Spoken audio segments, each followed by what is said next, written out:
जहां पर consumption, production and supply of money को हम डिटरमाइन करते हैं, एक्सप्लेन करते हैं। और इससे क्या पता चलता है, हमारे कंट्री का जीडीपी, ग्रॉस डोमेस्टिक प्रोडक्ट, और हमारा जो कंट्री है वो इकोनॉमिकली, फाइनेंशियली कितना स्टेबल है, इससे हम किससे डिटरमाइन करते हैं, इकोनॉमी सिस्टम से, इकोनॉमिक सिस्टम से। ठीक है, अब इकोनॉमिक सिस्टम में क्या इंक्लूड होता है, इकोनॉमिक रिसोर्सेज। इकोनॉमिक रिसोर्सेज क्या होगा, लैंड, कैपिटल, उसका लेबर एंड एंटरप्रेन्योरशिप, राइट। सो ये होता है इकोनॉमिक सिस्टम। अब हर एक कंट्री का जो इकोनॉमिक सिस्टम होता है वो अलग अलग होता है, डिफरेंट होता है। क्यों होता है इकोनॉमिक सिस्टम अलग अलग हर एक कंट्री का, because of the various determinant, like जैसे कंट्री का पॉपुलेशन क्या है, कंट्री का वेदर क्या है, ठीक है, कंट्री का कल्चर क्या रहा है, कंट्री में ट्रेडिशंस क्या है, ठीक है। ये कुछ डिटरमिनेंट है जो हमें कौन टाइप का इकोनॉमिक सिस्टम अडॉप्ट करना है वो हम डिटरमाइन करते हैं। ठीक है, जैसे चाइना में आज भी सोशलिस्ट इकोनॉमी है, ठीक है, जहां पर हर चीज, प्रोडक्शन, कंजप्शन, जो भी चीजें हैं, ये बेसिकली किसके द्वारा कंट्रोल होता है, गवर्नमेंट के द्वारा। वही अगर हम कैपिटलिस्ट इकोनॉमी की बात करें या कैपिटलिज्म की बात करें, तो यहाँ पर सिचुएशन क्या है कि सारा का जो सिस्टम है, कंजप्शन, प्रोडक्शन, ये इंडिविजुअल हैंड्स में होता है या प्राइवेट कंपनीज के हैंड में होता है, राइट। तो इसको हम कहते हैं कैपिटलिज्म। और ये ज्यादातर वेस्टर्न कंट्रीज में, जैसे आपका यूएस वगैरह में हो गया, फिर आपका यूके में हो गया, आपका लंदन, यूरोप, ये सब जगह पे बेसिकली आपको ये ज्यादा मिलेगा। क्या ज्यादा मिलेगा आपको कैपिटलिज्म, ठीक है, कैपिटलिस्ट इकोनॉमी। यहाँ पर डिवीजन हो जाता है किसके बीच में, लेबर और नॉन लेबर सिस्टम के बीच में।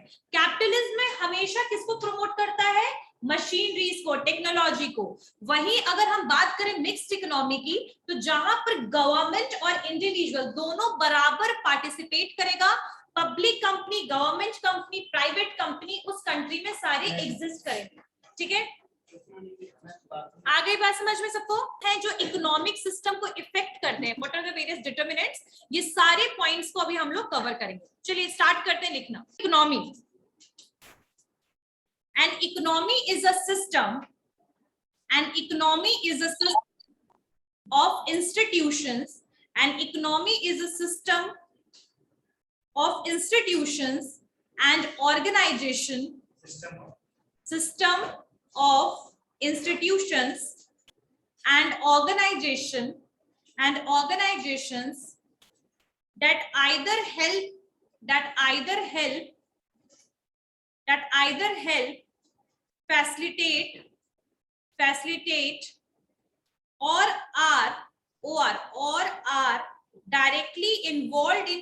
or are directly involved in production and distribution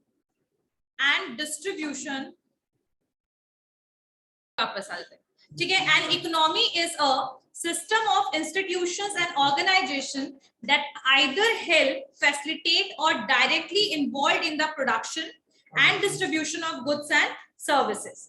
ठीक है, goods and services। अब इकोनॉमिक किस चीज को लेकर के काम करता है, प्रोडक्शन एंड डिस्ट्रीब्यूशन कैसे करता है, by using the economic resources. यानी इकोनॉमिक रिसोर्स के थ्रू, लेबर रहेगा तभी तो प्रोडक्शन कर सकते हैं ना, प्रोडक्ट तभी बना सकते हैं, लैंड रहेगा तभी तो इंडस्ट्री स्टैब्लिश कर सकते हैं, नेचुरल रिसोर्सेज रहेगा तभी तो बहुत सारे प्रोडक्ट के लिए रॉ मटेरियल अवेल होगा, है ना। सो बेसिकली, और फाइनेंस होगा तभी तो हम सारे प्रोसीजर को आगे बढ़ा सकते हैं। तो इकोनॉमी जो है बेसिकली प्रोडक्शन एंड डिस्ट्रीब्यूशन को बताता है, उसके लिए वो इंस्टीट्यूशंस को यूज करे, ऑर्गेनाइजेशन को यूज करे और फाइनली मार्केट में प्रोडक्ट अवेलेबल करवाए। लेकिन इस चीज के लिए वो किस चीज को यूज करेगा, इकोनॉमिक रिसोर्सेज को। So economic resources are, we can say that is an input for production and distribution of the product in the market and avail it to the consumer, right? So we can say कि economic resources are the inputs। Anku समझ आ रहा है बेटा? Economic resources are the inputs which used to produce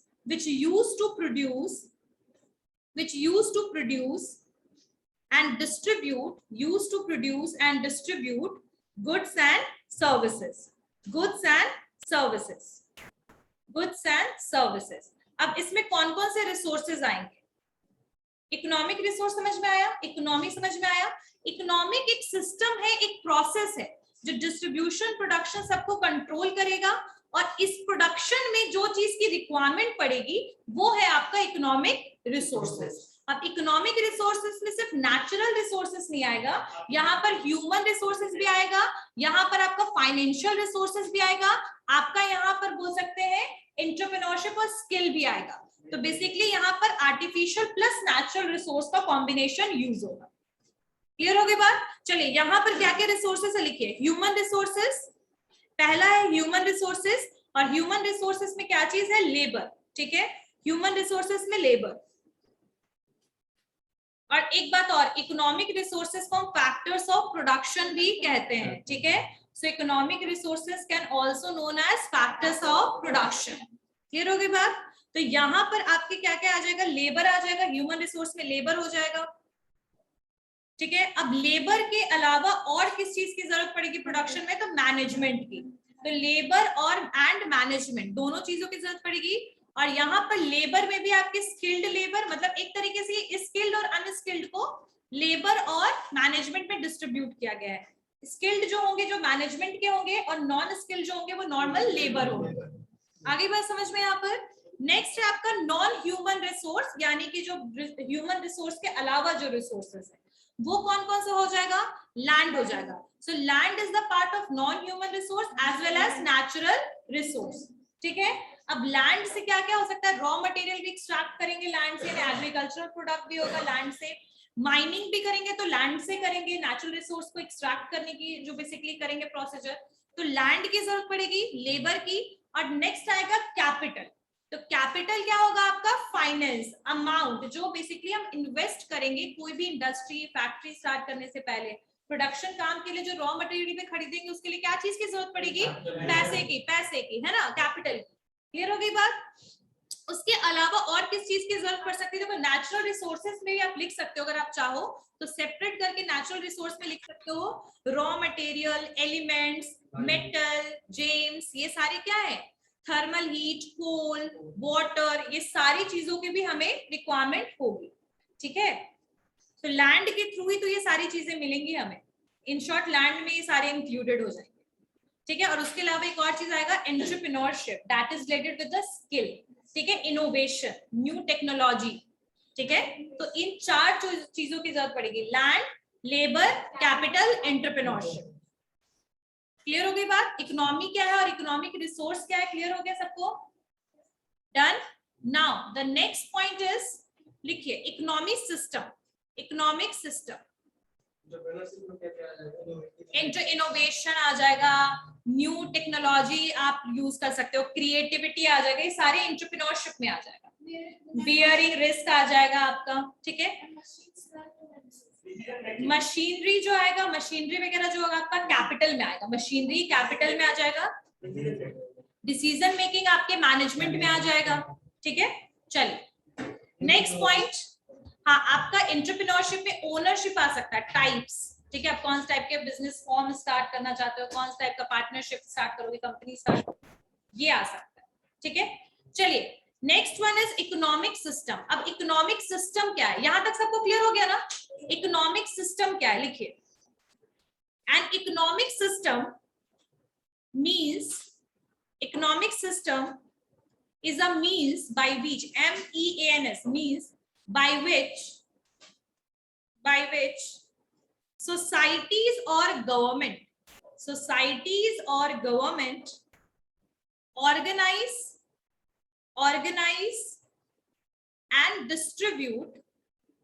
organize and distribute an economic system is a means by which societies or government, बेटा लिख रहे हो, governments organize and distribute available resources, services and goods across a geographic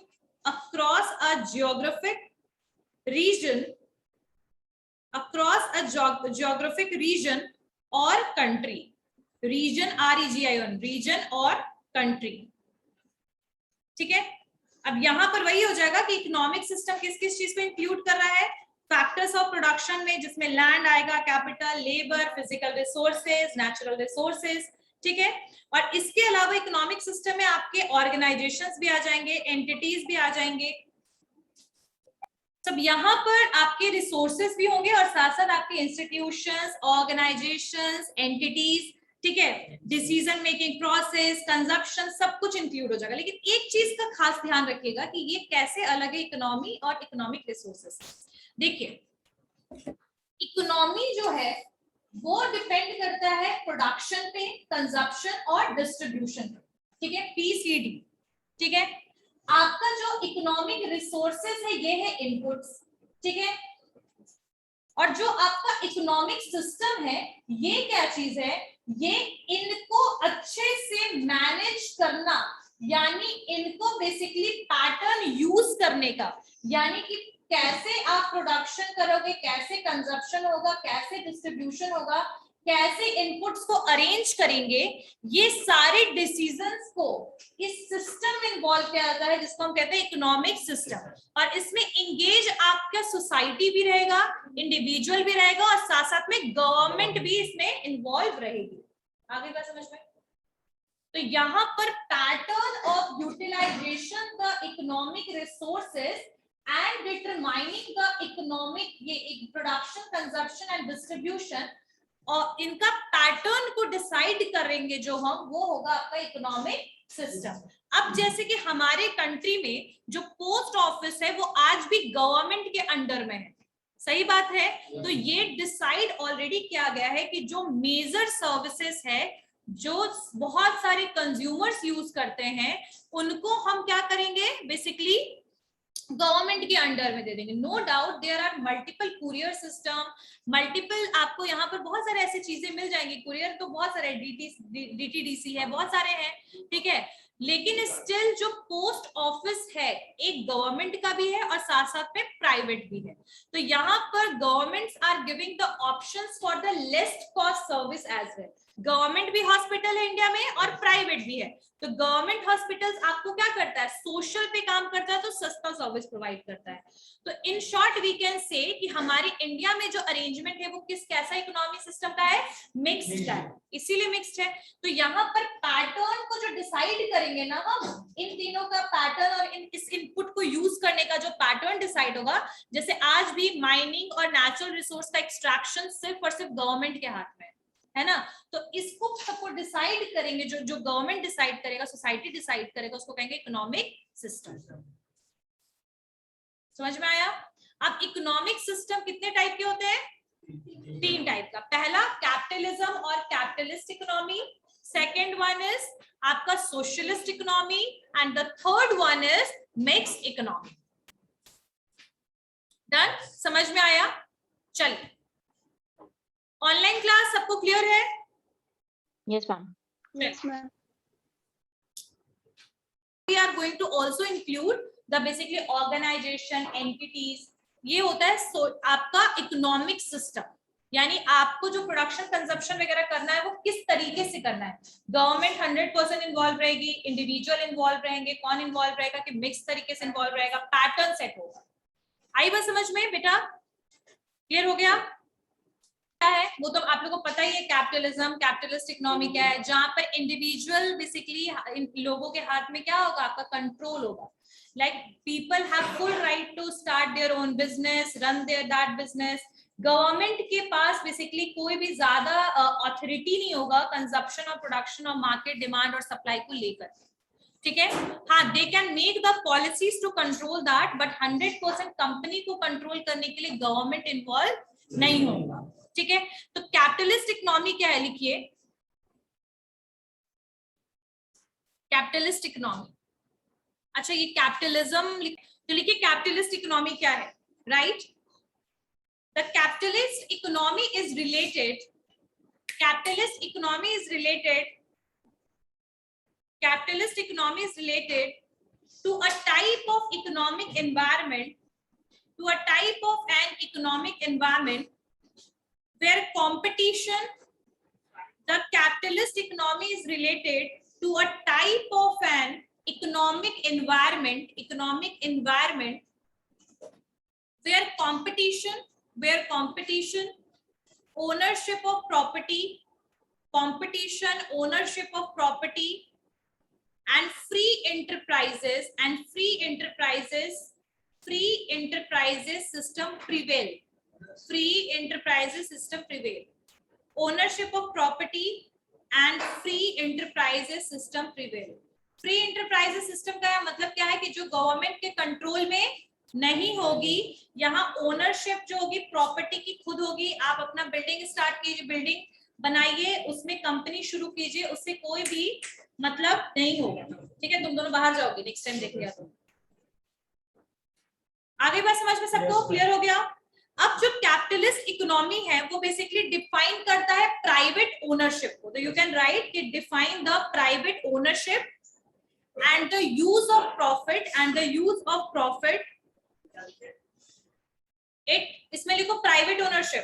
capitalist economy is dependent on the, या फिर it basically characterise और define the private ownership and use of profit of artificial and natural made capital। यहाँ पर artificial capital का मतलब क्या है? कि आपने अपने बिजनेस में एक मशीन खरीद लिया, मशीन से जो प्रॉफिट अर्न,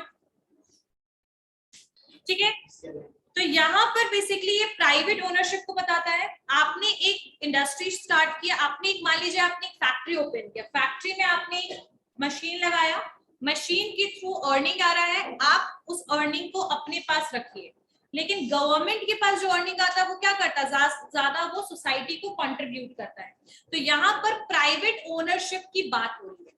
ठीक है, कंपटीशन जो होंगे वो प्राइवेट कंपनीज के बीच में होंगे। ठीक है, गवर्नमेंट का इन्वॉल्वमेंट बहुत ही कम होगा। क्लियर हो गई बात? चलिए अब यहाँ पर कैपिटलिज्म जो है उसके बारे में लिखते हैं थोड़ा सा। फीचर्स क्या है कैपिटलिस्ट इकोनॉमी का? देखिए फीचर्स में एक एक लाइन में लिखवा रही हूँ, अब बाद में लिखना तो, ठीक है? पढ़ते तो हो नहीं, पढ़ाई लिखाई से दूर दूर तक नाता नहीं है।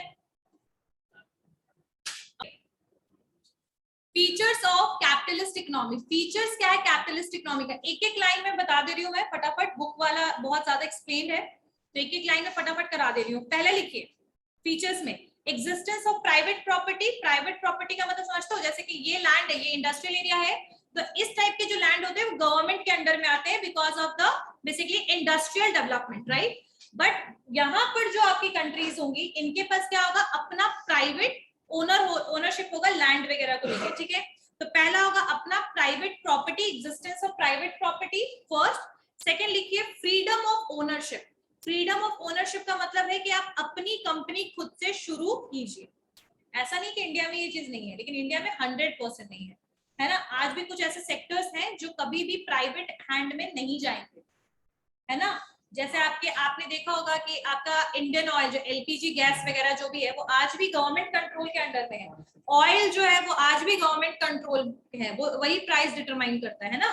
तो आज भी इंडिया में कुछ ऐसे सेक्टर है जो रिजर्व्ड है, जैसे मिलिट्री हो गया, डिफेंस हो गया, ये आज भी कौन देखता है? गवर्नमेंट देखता है। लेकिन कैपिटलिज्म में यहाँ पर क्या बात की जा रही है कि यहाँ ज्यादा से ज्यादा प्राइवेट प्रॉपर्टी होगा, अपना प्राइवेट ओनरशिप होगा। ठीक है, ओनरशिप एक इंडिविजुअल भी हो सकता है, ग्रुप ऑफ पीपल भी हो सकते हैं, लेकिन गवर्नमेंट की बात नहीं हो रही है, इंडिविजुअलिज्म की बात हो रही है। ठीक है, नेक्स्ट लिखिए working on the price mechanism, यानी जो प्राइस यहाँ पर डिटरमाइन होता है कैपिटलिस्ट इकोनॉमी में, हमेशा प्राइस जो है डिमांड एंड सप्लाई के हिसाब से डिसाइड होता है। हमेशा याद रखिएगा working on the price mechanism. Working on the price mechanism is the third point. Working on the price mechanism, तो प्राइस मैकेनिज्म का यहाँ मतलब क्या हुआ कि बेसिकली जो प्राइस यहाँ डिटरमाइन होगा वो गवर्नमेंट डिटरमाइन नहीं करेगी, यहाँ कौन डिटरमाइन करेगा? Demand and supply. Demand and supply का मतलब क्या होता है कि बेसिकली मार्केट में जो कॉम्पिटिटिव एनवायरनमेंट होगा उस हिसाब से बेसिकली क्या डिटरमाइन होगा? प्राइस प्रोडक्ट का। क्लियर होगी बात? तो यहाँ totally they dependent upon the basically market scenario. ठीक है, तो प्राइस मैकेनिज्म को डिसाइड करने के लिए क्या होगा? कौन होगा यहाँ पर इन्वॉल्व? डिमांड, मार्केट इन्वॉल्व होगा। ठीक है, कंपटीशन के हिसाब से प्राइस डिटरमाइन करेंगे। क्लियर हो गई बात? समझ में आया? गवर्नमेंट का इन्वॉल्वमेंट नहीं होगा, ये मैं हमेशा लाइन में बोल रही हूँ, याद रखिएगा। नेक्स्ट है free competition and cooperation. Free competition and cooperation go together. Free competition and cooperation. Free competition and cooperation go together. Go together इसका मतलब ये है कि अगर कुछ कंपनीज चाहें तो आपस में कंबाइन हो जाए, कोऑर्डिनेट करें, मिलजुल कर प्राइस सेट करें, उससे भी कोई ज्यादा इफेक्ट नहीं पड़ेगा. बस गवर्नमेंट का इन्वॉल्वमेंट नहीं है, बट बाकी प्राइवेट ओनरशिप में आप किसी भी तरीके से उसको कैरी ऑन कीजिए. ठीक है, तो कोऑपरेट कीजिए, एक दूसरे को कोऑर्डिनेट कीजिए और एक दूसरे कंपीट कीजिए. ठीक है, क्लियर हो गई बात, समझ में आ गया. नेक्स्ट लिखिए, लेकिन यहाँ पर कुछ और भी चीजें. गिव बर्थ टू, लिखिए give birth to class conflict. Give birth to class conflict. Class conflict का मतलब यहाँ पर क्या हुआ कि बेसिकली ये जो आपकी कंपनी, जो आपके ये जो सिस्टम है, यहाँ पर क्लास सिस्टम बहुत जल्दी डिफाइन हो जाएगा. क्लास सिस्टम का मतलब upper class, middle class, lower class. और चूंकि यहाँ गवर्नमेंट इन्वॉल्व नहीं है तो एज सच लोअर क्लास के लिए उतना काम नहीं हो पाएगा. मतलब जो रिच है वो रिच ही रह जाएंगे. यही यहाँ पर क्लास सिस्टम यहाँ पर बहुत जल्दी क्या होगा, स्टार्ट हो जाएगा और गैप बनता चला जाएगा क्लास के बीच में. यहाँ क्लास मतलब सोशल क्लास की बात हो रही है. ठीक है, उसके अलावा यहाँ पर सबसे ज्यादा जो इंपॉर्टेंट चीज काम करेगा, आवाज एक भी शब्द नहीं आनी चाहिए मुझे. यहाँ जो बेसिकली सबसे इंपॉर्टेंट क्या चीज काम करेगा, तो that will be entrepreneurship. That will be entrepreneurship. Entrepreneurship का मतलब यहाँ पर ये है कि यहाँ पर नए नए इनोवेशंस होंगे, क्योंकि प्राइवेट हैंड में सब कुछ है, तो नए इनोवेशंस होंगे. नए इनोवेशंस को जल्दी से जल्दी इंप्लीमेंट किया जाएगा. तो यहाँ पर चूंकि यहाँ पर राइट सबको अपना बिजनेस शुरू करने का है, तो यहाँ एंटरप्रेन्योरशिप जो है वो सबसे इंपॉर्टेंट पिलर है कैपिटलिस्ट इकोनॉमी का. आगे बात समझ में. अब कहीं ना कहीं इंडिया में भी एंटरप्रेन्योरशिप का ट्रेंड है ना. एंटरप्रेन्योर्स नए नए बेसिकली इमर्ज हो रहे हैं, नए नए एंटरप्रेन्योर्स आ रहे हैं. तो कहीं ना कहीं ये भी क्या करा है, प्राइवेट ओनरशिप को इंक्रीज करा है. इंडिया में भी प्राइवेट ओनरशिप क्या हो रहा है, इंक्रीज हो रहा है. खैर अभी तो आप लोगों को पता ही हो. एडवांटेज की अगर हम बात करें तो सबसे पहला जो है यहाँ पर मैक्सिमम सेटिस्फैक्शन. कस्टमर्स को मैक्सिमम सेटिस्फैक्शन क्यों मिलेगा, क्योंकि ज्यादातर जो इंडिविजुअल बेस्ड कंपनीज होती है, they basically opt marketing strategies properly.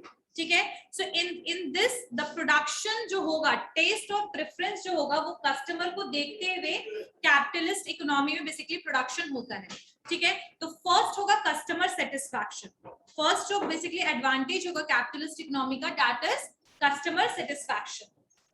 Clear होगी बात.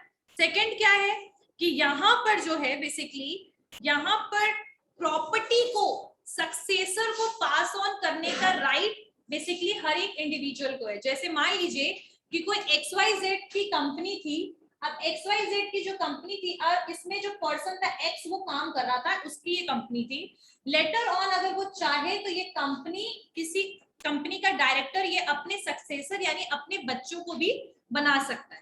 आई बात समझ में. यानी कि यहाँ पर property can be pass to the legal heir, HEIR, legal heir. ठीक है, तो सेकेंड वन होगा कि कैपिटलिस्ट इकोनॉमी में people possess the right to own property and pass on to their legal heir, successor. ठीक है, यहाँ पर एक लाइन लिख लो ना कि the property can be pass to the legal heir, HEIR.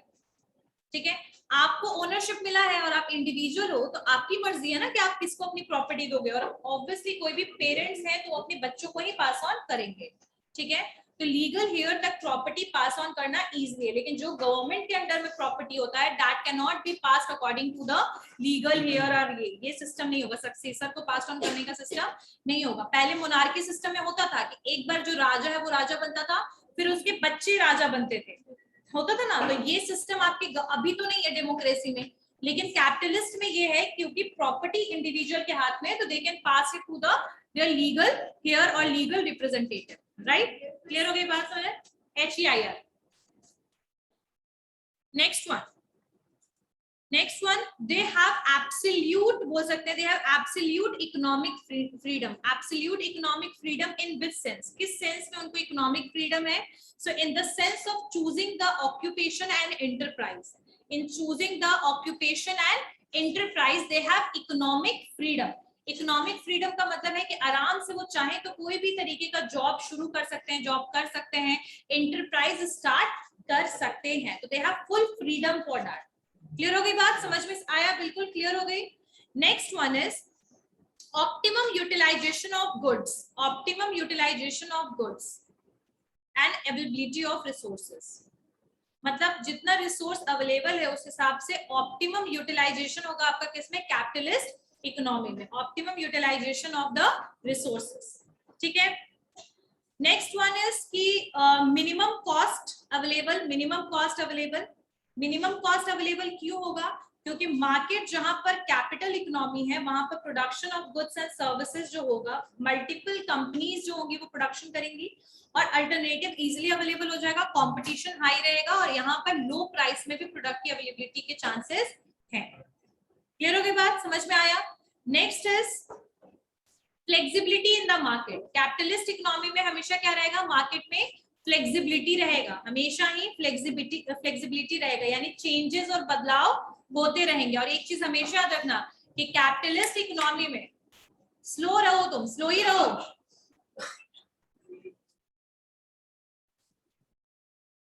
Next is यहाँ पर एक फ्लेक्सिबिलिटी रहेगा मार्केट में, क्योंकि आप हमेशा इनोवेशन लेकर आओगे, टेक्नोलॉजी लेकर आओगे, चेंज करते रहोगे। अभी तुम देखो कि गवर्नमेंट के बहुत सारे ऑर्गेनाइजेशन में we are still in the traditional basis, we are not able to innovate ourselves, right? So but this is not going to happen in the capitalist economy.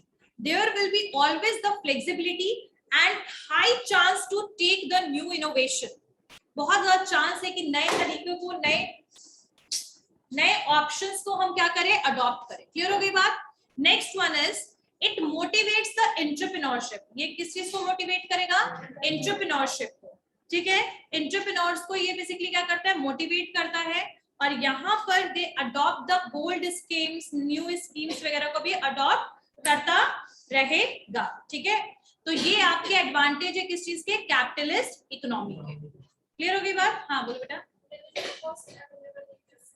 Minimum cost इसलिए available होगा क्योंकि capitalist economy में तो आपको बहुत सारे लोग enterprise start कर सकते हैं, अपनी कंपनी खोलेंगे, सेम टाइप के प्रोडक्ट्स बनाएंगे, तो अल्टरनेटिव्स के ऑप्शन बहुत ज्यादा है, तो अल्टरनेटिव ज्यादा है, कंपटीशन ज्यादा है, तो कहीं ना कोई कॉस्ट इफेक्टिवली रिड्यूस करेगा ही करेगा। क्लियर हो गई बात, सबको समझ आ गया, ठीक है। नेक्स्ट क्लास में हम करेंगे disadvantage of capitalist economy, then we are going to do the socialist economy and mixed economy, ठीक है। Anyone have any doubt?